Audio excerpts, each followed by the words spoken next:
What's up, guys? AG Sports. We're back in the saddle too. Finally having another good week. I say finally, like we had a bunch of bad ones. We had one bad week, right? So if you're just now tuning in for the playoffs, week 16 and 17 of the regular season, obviously we go 2-0 each week. Week 18, I laid a damn egg, and we went like 1-3.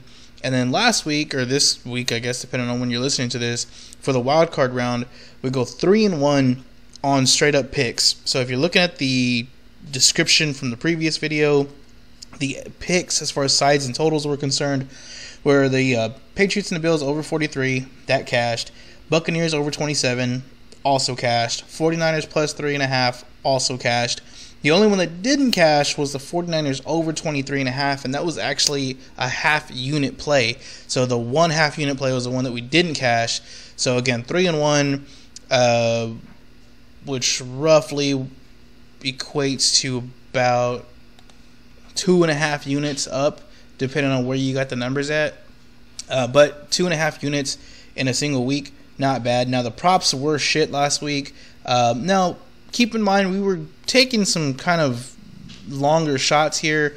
The break to get the first touchdown, that was the one that really was the long shot at 24-1. Didn't happen. Almost did. He did have a pass like at the 5-yard line. Couldn't get it in. George Kittle over half a touchdown. Again, that one didn't hit either. Kittle just wasn't as involved as I thought he would. I really did think that the Cowboys were going to at least keep this more competitive throughout. I realized that at the end of the game it was going to be a closer game, but I thought it was going to be close throughout, not just here at the last 2 minutes. And because the 49ers were ahead so much, they didn't really have to pass, which really meant Kittle got kept in check. It sucked, and whatever. So after that knocks us down to just about a 2-unit profit. So 2 units for the week, though, still pretty good, especially for a playoff week. Now, I am still looking at the game tonight, which is the 49ers-Cardinals. I would like to place a bet on the under for that game, and I want it to be at under 51. That's why I have not pulled the trigger on it yet. I've seen it tick up to 50 a few times, and then it gets back down to 49.5. So I don't know if this will actually come to fruition or not, but just from looking at the other games, the line moves drastically with like 5 minutes before kickoff, and I don't know if that's just because general public is coming in, or if it's, all the big time bets are out of the way and the books feel free to just kind of open it up because it's just kind of public money at that point. I don't know, but for whatever reason, those last few minutes has a lot of wild line moves. So if you just keep an eye on that line, if you see it hit 51, especially 51.5, I'd put a little bit on that under, and I'm talking about like a half unit for the under 51. And if you can get to the Rams -3 without having to buy the hook down, I would also like that too for about another half unit. But again, can't give those as official plays yet because the line just isn't there yet. That's enough about last week, though. So good week so far. Nice little gainer. If you didn't hear in the last video, I did mention for the playoffs, we do increase the unit size. So I actually double my unit size for the playoffs just because they're so the games are so few and they're so select. We have enough time to really break it down, and we get a lot of different angles throughout the week from different people, and we can have a lot more data and input and focus on these just handful of games, so we feel a little bit safer being able to increase the unit size because we've done a little bit more research. So with all that being said, let's get into the divisional round of the playoffs. I'm not going to talk about the Rams or the Cardinals, obviously, because we don't know who's going to come out of that one yet. But we do know that the Bengals will be playing the Titans. And to me, I believe, just looking at a real quick overview here, that's going to be the biggest difference in difficulty of teams. And that is to say that the Bengals played the second easiest schedule for the year in the entire NFL.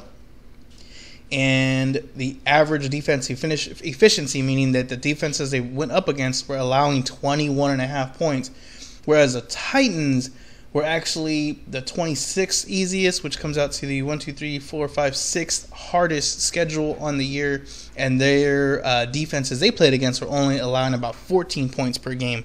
So huge difference there from number 2 to number 26. Really in favor of the Titans. Now, as far as offense is concerned, that somewhat favors the Bengals. The Bengals were down here towards the hardest, competition as far as teams that can put up points. The Titans were at about 15 or so they're about kind of halfway in the range. So again, it definitely is an advantage for the Bengals that they've played better offenses. The issue, though, is it's not like the Titans had the easiest schedule. They weren't number 2 in this metric. They were about league average, so it's not as big of an advantage as we see for the Titans on the defensive side of the ball.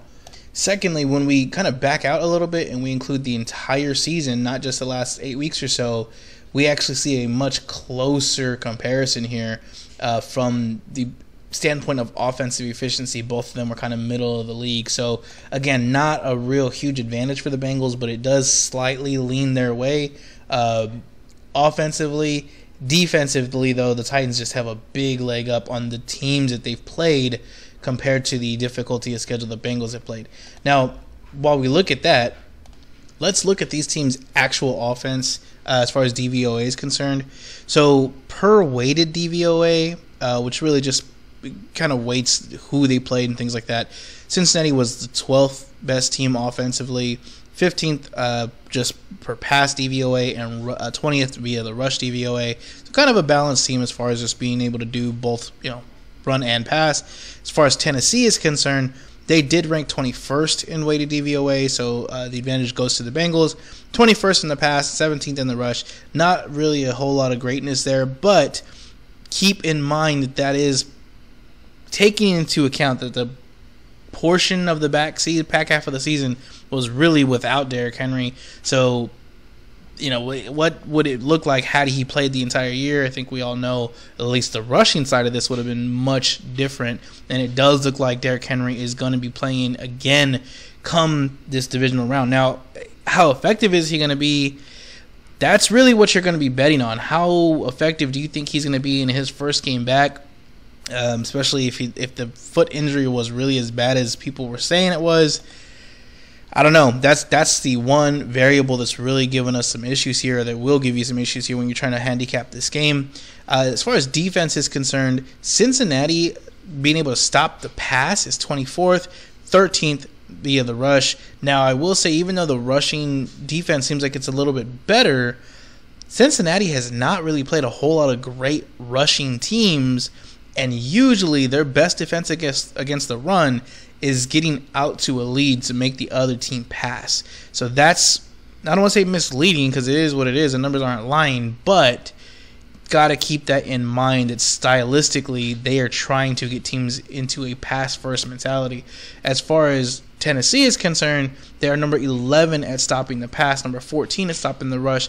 So defensively, these guys can at least stop or hang with most offenses regardless of how they want to attack that defense.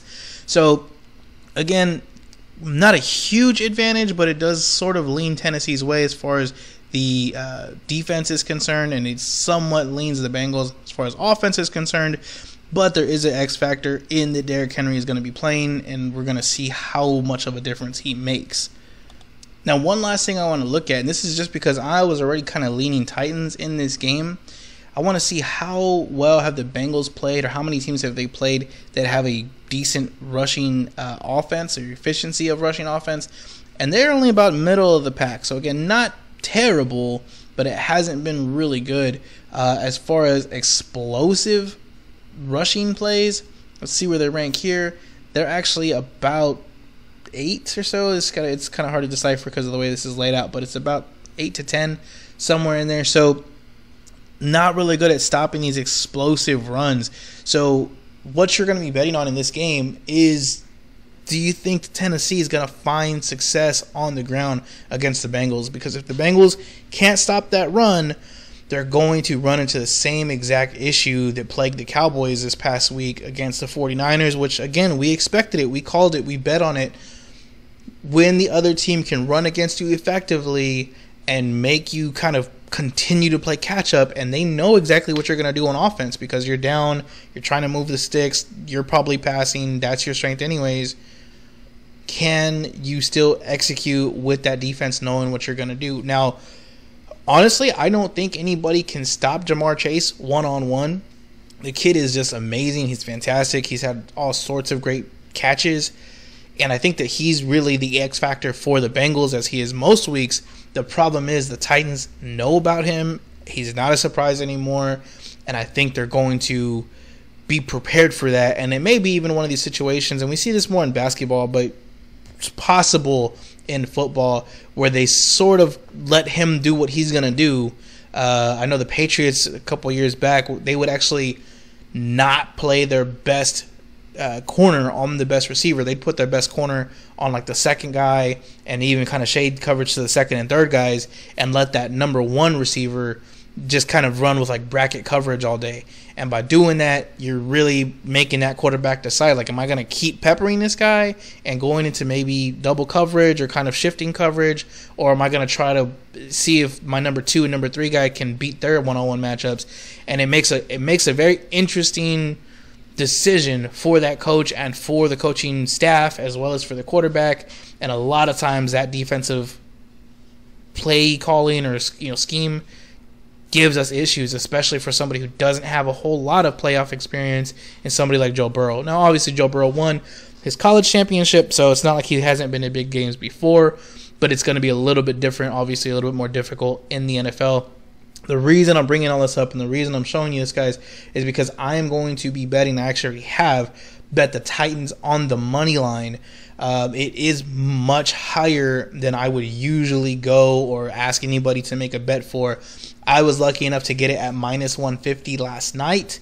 Apparently the public has agreed with me. They've been betting it and betting it and betting it. And it actually got up to almost minus 200 earlier this morning, and it's kind of been bet down. I think we hit the wall. Some people saw some value with the Bengals and the money line on that end, and it's been kind of coming back down.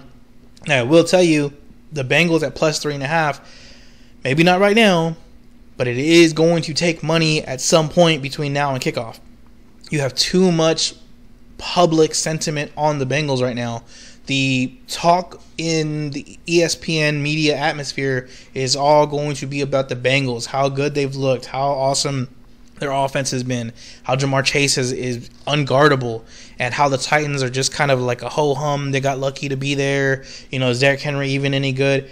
I think you're going to see the market shift towards the Bengals, which is going to open up a hole for you on the Titans. So if you want to follow me on this one and bet the Titans money line, I'm asking you to not do it now. Keep an eye on the line, and I can almost guarantee you, either the day of or the day before, or just as we get closer to kickoff, this money line is going to come back down. You might be able to get it at the minus 150. If you want to maybe play with the minus 3 on the Titans, if it gets there, I don't hate that either, but I do see this being another close game. I could see this being, like a 24-27 kind of game where the Titans have to pull it out. But the Titans are more battle-tested. They've been in the playoffs consistently. Vrabel knows what he's doing. Ryan Tannehill is, again, the more experienced of these two quarterbacks. Derrick Henry could come out and just prove everybody that he is a damn robot and he's here to terminate people. The Titans, and I have not been on them all year, but I do believe they win this game. Just hear me out. Wait and wait and wait and let the media train get going on the Bengals, and then bang the Titans as soon as you see that money line get down to like minus 150. The minus 180 it's at right now is honestly about the very, very tip top of what I would take it at. I'm not taking it any higher than that. So if it's coming down to like Sunday or Saturday right before kickoff and this line has not moved any, grab it at the 180. But again, just keep a very close eye on it. If you wanted, again, to take the Titans minus 3, that might be good for like a half unit, but I'm not doing too much more than that because of the variables involved. Now, there is one other play that I like here. That's the Buffalo Bills Chiefs over, and this is the opposite of what I was just talking about. The Bills Chiefs, and by say opposite, by you need to get this line now, like as of right now, right after you finish this video, go to whoever you are going to be betting with and take the over as soon as possible. The Bills defense has not been tested at all this entire year, especially when it comes to explosive passes. The Bills, and it shows you right here in the metric, they have had basically the easiest schedule all year. as far as being able to play against explosive passing teams. They just have not run into those offenses this year. And don't get me wrong, there's not too many of those offenses out there, so it makes it a little bit hard to say, oh yeah, we've had a lot of practice against this. But even against passing efficient teams, they're still about the third easiest schedule in the NFL. They just have not had the experience. And I do believe that everybody just watched the Bills straight up dominate the Patriots last week, and they really beat their ass twice this year. But the Patriots don't pass the ball. It was a rookie quarterback, very run heavy. The whole game plan was revolving around the run game. It's just what the Patriots were built to do, and the Bills were able to stop it, or at least stop it enough to where they could win that game and win it easily, obviously. The overhit, it was just a bad matchup for us, or for them, I should say, and a good matchup for us to bet on because it was something we could foresee. Now, as far as defenses are concerned, the Chiefs have played the sixth easiest schedule as far as being able to play against defenses.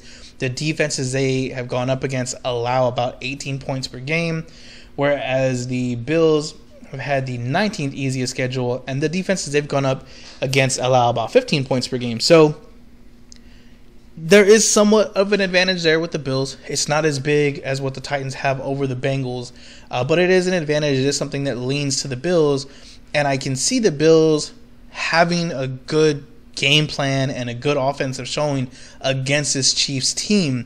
I'm not saying that the Bills are not going to score.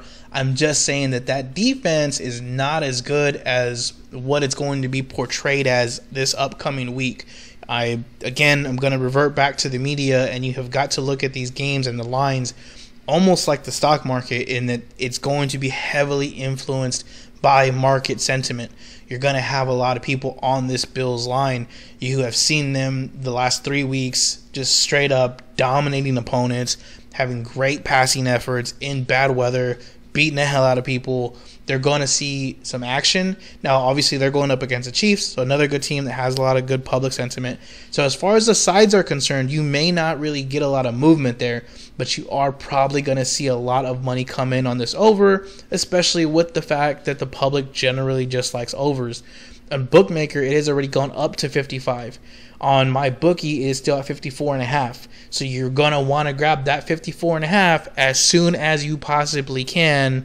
Like I said, I would really be trying to get that even as soon as right now. Like as soon as you get off this video, the Bills are going to have some options. They're going to be able to move the ball on the Chiefs. The Chiefs defense is not, great either. They are a little bit better as far as passing efficiency, meaning that they've played more teams that know how to pass the ball. They've had a tougher schedule there. And explosive pass offenses, let's see where the Chiefs rank. They've had the hardest schedule on that end. So if I had to pick a side, I would say the Chiefs win this game. The only reason that I'm a little hesitant to do that, and the only reason I'm not doing that, is because the Bills just look like they are out to play with a damn mission. This reminds me, and I'm not a Spurs fan, but this reminds me of the year after the Spurs lost in the finals to LeBron. They lost in that shitty three-pointer by Ray Allen or whatever, and they came back the next year, and they were not really the favorites straight out of the gate, but you saw them just working with intent. They were pissed off, and they were going to win the damn championship, and they went through every team like it was nothing. And I think even in the finals that year, they won like 4-1 or 4-2 maybe, but they ran through the big three in Miami like it was nothing. They were just on a mission, and I see that in the Bills. It's hard to handicap that, obviously, to put a number on that, but because of that, I'm really not going to touch this side. I do believe that's going to be a wide range of variables, but I believe both offenses are coming to play. They're going to let it all out on the field. The Chiefs are going to get Clyde Edwards-Helaire back. Jerick McKinnon was looking really good. Tyreek Hill he's Tyreek Hill, and he's going to get healthier as we keep going on. The Bills, again, don't really have anybody to line up too great with Travis Kelce. A lot of teams have just been playing him physical, hoping that he'll kind of back down a little bit, or that they'll get some calls or won't get some calls, against them as far as the defense is concerned. That could work, but the refereeing this postseason has been very shoddy at best, and I don't know if I'd really want to keep playing with that, especially if they are calling defensive holding on like little ticky-tack crap. So, again, I'm not going to take the side, but I will take the over at the over 54. So buy the hook down, get to the over 54, and those are my 2 picks for now.